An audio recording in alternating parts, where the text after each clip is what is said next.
luar biasa sekali semangatnya. Tepuk tangan saya dong buat teman-teman mahasiswa juga di sini. Baik, pemirsa selamat malam, saya Dwi Anggia, kita kembali di Dua Sisi. Ini bukan debat ya, saya ingatkan ini bukan debat. Tapi yang pasti kita sudah sama-sama menyaksikan debat perdana yang sudah rampung Selasa kemarin. Masing-masing pasangan atau masing-masing capres mengklaim menguasai panggung debat pada hari Selasa kemarin. Dan kita juga menyaksikan bagaimana debat kemarin itu menunjukkan saling serang, kemudian juga saling sindir dan lain-lain. Ini temanya kemarin soal hukum, HAM, penguatan demokrasi dan juga pemberantasan korupsi. Ada beberapa poin penting yang jadi perdebatan kemarin di saat debat ini, mulai dengan masalah demokrasi, kebebasan demokrasi, pemerintah dan oposisi, kemudian juga disebut-sebut atau disinggung berdebat cukup panas terkait dengan putusan Mahkamah Konstitusi mengenai batas usia capres dan cawapres. Itu juga sempat ramai sekali. Lalu siapa yang unggul dalam debat kemarin? Kita akan berdiskusi di Dua Sisi malam hari ini.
Ya, kita akan melihat bagaimana publik menilai debat perdana yang berlangsung Selasa kemarin. Sebelumnya saya mau tanya dulu dong untuk kubunya nomor 1, gimana debatnya?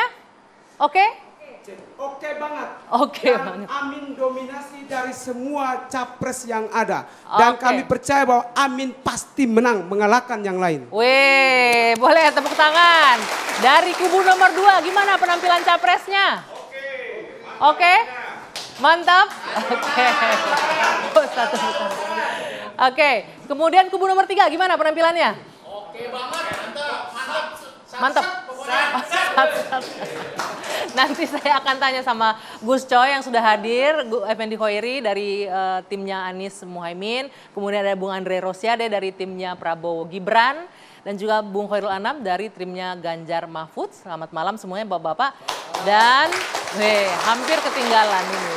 Ini apa ini, panelis? Bukan panelis ya? Bukan, ini pakar komunikasi politik. Karena kita akan bahas nih Bung Effendi bagaimana penampilan capres kita malam hari ini. Dan juga hadir teman-teman mahasiswa dari Universitas Bakri. Tepuk tangan dong. Dari Institut Bisnis Nusantara. Selamat malam semuanya. Adik-adik mahasiswa pada nonton? Nonton semua nggak kemarin? Nonton. Yang di situ nonton semua? Udah tahu mau pilih siapa habis debat pertama? Udah tahu?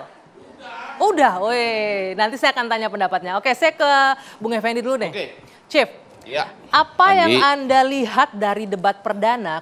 Kalau ada beberapa komentar menyebutkan, wah ini mah nggak ada yang terkait masalah hukum HAM-nya nggak terlalu banyak dibahas gitu ya. Ada yang bilang, bahkan ada yang ngomong itu debat capres atau debat kusir katanya. Ada Itu juga tuh rame pimpinan tuh. KPK ya yang bilang pimpinan gitu KPK yang ngomong loh. Masalah yang terkait dengan institusinya padahal ya. Nah, kalau Anda melihat apa yang menarik dari perdebatan pertama ini? Iya, ini bahkan lebih maju daripada pemilihan presiden sebelumnya dalam konteks debat. Karena betul-betul ada kesempatan untuk saling tanya, saling sanggah dan lain-lain. Ya kalau disebut tendensius ya enggak, karena seluruh pertanyaan itu ya arahnya untuk menanyakan sesuatu yang kemudian harus dijawab dengan gagasan juga. Bahkan kalau mau mengutip hasil Litbang Kompas yang kemudian melakukan riset ya, survei setelah pada saat dan setelah debat itu, yang menyatakan menarik itu 92,4%, menarik dan sangat menarik gitu.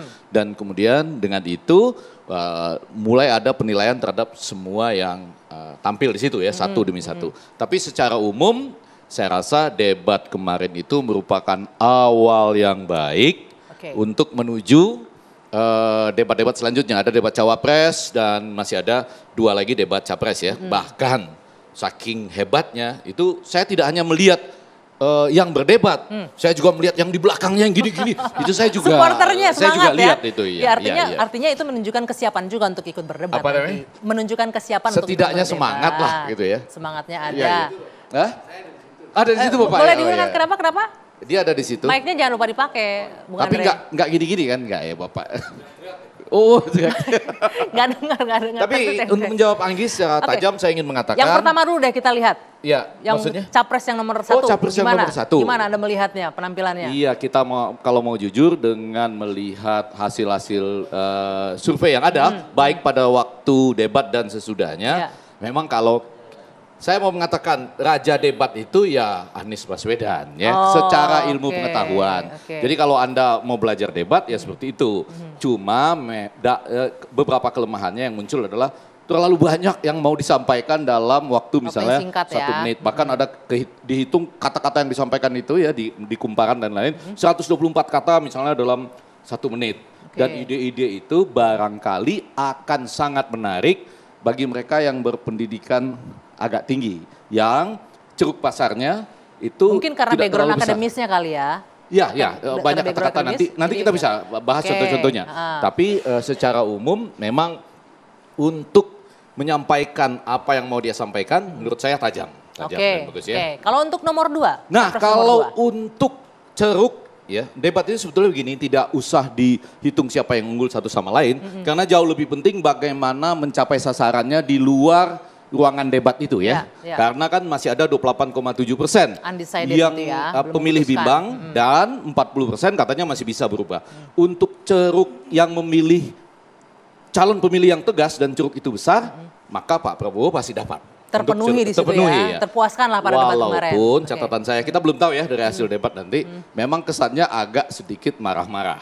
Emang iya? Iya, kesannya demikian. Nanti silakan dijawab. Tapi untuk ceruk yang tegas dapat. Apalagi kan terkenal tuh dengan 2 kali mungkin ya secara khusus menyebutkan Mas Anies gitu ya. Pak Anies gitu menjadi sesuatu yang harusnya di debat nanti bisa dibales itu ya dalam tanda petik untuk melawan panggilan-panggilan mesra. Itu menurut Anda ngapain tuh dengan menunjukkan memanggil seperti itu? Nih, mau menahan tapi kita atau nih mau? Nggak ketahuan orang lain ya, nggak ya. Kita Cuma kita berdua aja. ya. Oke. Kamera itu mau menunjukkan bahwa Anda kan nggak terlalu tahu, saya lebih berpengalaman, kurang lebih begitu ya, kurang lebih gitu.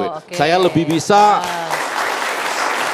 lebih bisa menyederhanakan persoalan gitu, walaupun belum tentu begitu ya.